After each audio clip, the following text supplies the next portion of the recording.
Akriti Srivastava, an assistant professor in Dayal Group of Institution. Today we are going to discuss an important topic of financial services, that is NBFC. NBFC, non-banking financial company. Actually, non-banking financial company is a financial institution that does not have a full banking license and facilities, but they provide facilities related to the bank. लेकिन ये आप इनको banking licence नहीं मिला होता है, banks की तरह इनके पास बैंकिंग लाइसेंस नहीं होता, लेकिन बैंक रिलेटेड वर्क जरूर करते हैं ये आपके लिए। इसमें बेसिकली 3 टर्म्स हैं। पहला तो ये कि जो फाइनेंशियल इंस्टीट्यूशन होता है दैट इज अ कंपनी, कोई भी फाइनेंशियल इंस्टीट्यूशन एक कंपनी है। Non banking institution that is a company whose principal business is receiving of deposit को रिसीव करना। And the last term is कि such other institution registered with RBI with approval of government. इसमें जितने भी institution अपने आप को register करते हैं ये गवर्नमेंट के थ्रू अप्रूव्ड होते हैं। देखिए, एनबीएफसी में एक बहुत ही मेन डिफरेंस दोनों में ये है, बैंक और एनबीएफसी में, कि जो एनबीएफसी है वो डिमांड डिपॉजिट एक्सेप्ट नहीं करेगी। ठीक है, तो आज हम डिस्कस कर लेते हैं कि किस टाइप के रोल एनबीएफसी हमारे सामने सर्व कर रही है। So role of NBFC, number 1, development of sectors. ये क्या कर रही है? Development of different type of sectors का डेवलपमेंट कर रही है, जिसमें ट्रांसपोर्ट और इंफ्रास्ट्रक्चर मेन सेक्टर्स हैं जिनका ये डेवलपमेंट कर रही है। Number 2, substantial employment generation. In financial companies के थ्रू जो एम्प्लॉयमेंट का जनरेशन होता है वो सब्सटेंशियल है, वो कहीं ना कहीं बहुत इंपॉर्टेंट है और लॉन्ग टर्म होता है। Number 3, help and increase wealth creation. Obvious है कि अगर वो इस टाइप का एम्प्लॉयमेंट जनरेट कर रही है तो वेल्थ क्रिएशन होना है। Number 4, broad base economic development. क्योंकि ये इकोनॉमिक में हमारी ग्रोथ में हेल्प कर रही है तो इसका जो डेवलपमेंट है वो ब्रॉड बेस है, क्योंकि लॉन्ग टर्म क्रेडिट्स वगैरह ये अप्लाई करती है, इसके थ्रू जो भी डेवलपमेंट होगा इकोनॉमिक का वो ब्रॉड बेस्ड है। Number 5, to finance economically weaker section. Basically ये लोग किन्हें फाइनेंस करते हैं? इकोनॉमिकल वीकर सेक्शन को फाइनेंस करते हैं, इनका ये भी एक इंपॉर्टेंट रोल है। Number 6, huge contribution to state exchequer. Huge contribution to state exchequer. Exchequer कौन होता है? ये जो आप लोग गवर्नमेंट ट्रेजरी के बारे में आपने सुना होगा, सरकारी खजाना, इसमें इनका बहुत बड़ा कॉन्ट्रीब्यूशन है, सबसे ज्यादा परसेंटेज इन्हीं के थ्रू जाता है गवर्नमेंट में। Number 7, irreplaceable supplement to bank credit in rural segment, major thrust on semi-urban, rural area and first time users। इनका जो मेजर थ्रस्ट है वो कहाँ पे है? सेमी अर्बन एरियाज में है, रूरल एरियाज में है, एंड जो फर्स्ट टाइम यूजर्स होते हैं उनके लिए होता है। देखिए, ये जो है ऑल ओवर कंट्री में 13,000 प्लस प्लेयर्स हैं जो आरबीआई से रजिस्टर्ड हैं एज ए एनबीएफसी, तो वो सारे इस हमारी जो कंपनी का इकोनॉमिक ग्रोथ है उसमें हेल्प कर रहे हैं। सेकेंड थिंग ये है कि आपके 570 एनबीएफसी जो है वो ऑथराइज्ड है पब्लिक डिपॉजिट्स के लिए, 570। नेक्स्ट, इनका जो हमारा ये एक बहुत बड़ा प्रॉफिट है कि ये क्या करते हैं, हर साल 15,000 करोड़ के एसेट्स को फाइनेंस करते हैं।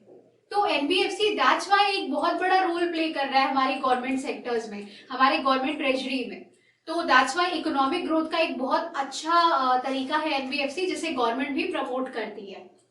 एनबीएफसी के एग्जांपल्स में मैं आपको बता दूं, जैसे जितने भी इन्वेस्टमेंट बैंक्स हैं, मॉर्गेज लेंडर्स हैं, मनी मार्केट फंड्स हैं, इंश्योरेंस कंपनीज हैं, P2P लेंडर है, पीयर टू पीयर लेंडर्स हैं, ये सब इन्हीं के एग्जांपल्स में आते हैं।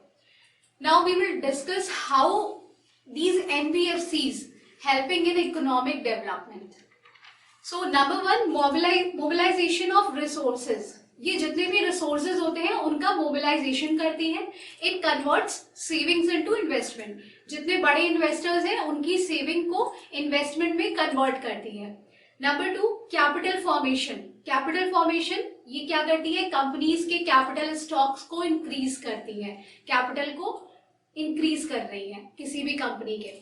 Number 3, NBFC provide long term credit and specialised credit. Long term credit provide करती है क्योंकि देखिए जो छोटी छोटे बैंक्स हैं या छोटी छोटी फाइनेंशियल इंस्टीट्यूशंस हैं वो क्या करते हैं, वो छोटे छोटे शॉर्ट टर्म के क्रेडिट प्रोवाइड करते हैं, लेकिन जितनी भी एनबीएफसी रजिस्टर्ड फाइनेंशियल इंस्टीट्यूशन है वो सारे लॉन्ग टर्म क्रेडिट प्रोवाइड करते हैं, वो भी स्पेशलाइज आइटम्स, मतलब कि उनका जो कैटेगरी है वो स्पेशलाइज कैटेगरी है। फॉर एग्जाम्पल मैंने अभी बताया था ट्रांसपोर्ट एंड इंफ्रास्ट्रक्चर को ये लोग मेनली प्रमोट करते हैं।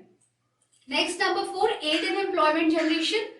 इनका जितना भी एम्प्लॉयमेंट जनरेशन एनबीएफसी के थ्रू है वो बहुत हाई पर है, हाईची पर है, और वो सस्टेनेबिलिटी के साथ मिलता है। Next number 5, help in development of financial market. जो आपका फाइनेंशियल मार्केट है उसमें भी ग्रोथ में बहुत बड़ा हेल्प है एनबीएफसी का।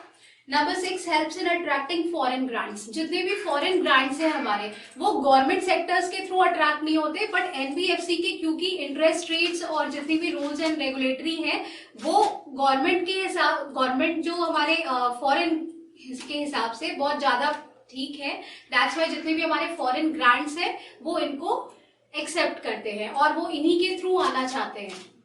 Next number 7, helps in breaking the vicious circle of poverty by serving as government instrument.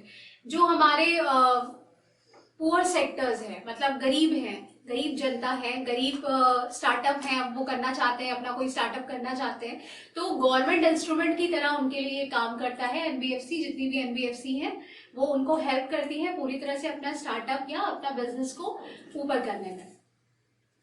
देखिए हर एक किसी भी जितने भी चीजें हैं उन सब में प्रॉस और कॉन्स आपको मिलते हैं, तो इनका भी एक प्रॉस कॉन्स है। तो पहले प्रॉस है कुछ मेन, तो फर्स्ट नंबर है alternate source of funding credit. इनका जो फंडिंग क्रेडिट का सिस्टम है वो बहुत ज्यादा लॉन्ग टर्म है, ठीक है, लॉन्ग क्रेडिट आपको प्रोवाइड करते हैं, तो इसमें बहुत सारे अल्टरनेट सोर्सेज भी हैं जिससे आपकी क्रेडिट फंड हो सकता है। Number 2, direct contact with clients. इसमें क्या है, कोई इंटरमीडियरी नहीं है, जो क्लाइंट्स हैं उनसे डायरेक्ट कॉन्टैक्ट है। Number 3, liquidity for the finance system. हमारे फाइनेंस सिस्टम में लिक्विडिटी का पूरा आपको इसमें दिखेगा असर, क्योंकि इसमें जो फ्लो है वो प्रॉपर चलता रहता है एनबीएफसी के थ्रू। कॉन्स क्या क्या है, सबसे पहला कि ये नॉन रेगुलेटेड है। नॉन रेगुलेटेड की वजह से ये मतलब आप इसमें ओवरसाइट नहीं कर सकते, हर एक चीज पर बहुत ज्यादा ध्यान नहीं कर सकते क्योंकि ये नॉन रेगुलेटेड है। Number 2, non transparent operations. Non transparent operations है इसमें, मतलब ये सबके सामने ओपन और डिस्क्लोज नहीं है, नॉट ओपन टू ऑल। इसमें आपको हिडन रेगुलेशंस है जो उन्हीं के लिए है जो उसको फेस कर रहे हैं, उसके सामने जा रहे हैं, तो वो सारी जितनी भी चीजें हैं वो आपके सामने ओपन नहीं है, that is all non transparent. So these were the cons. So student, we discussed how NBFC is working in a financial services and serving in economic development. Thank you so much students. Keep learning.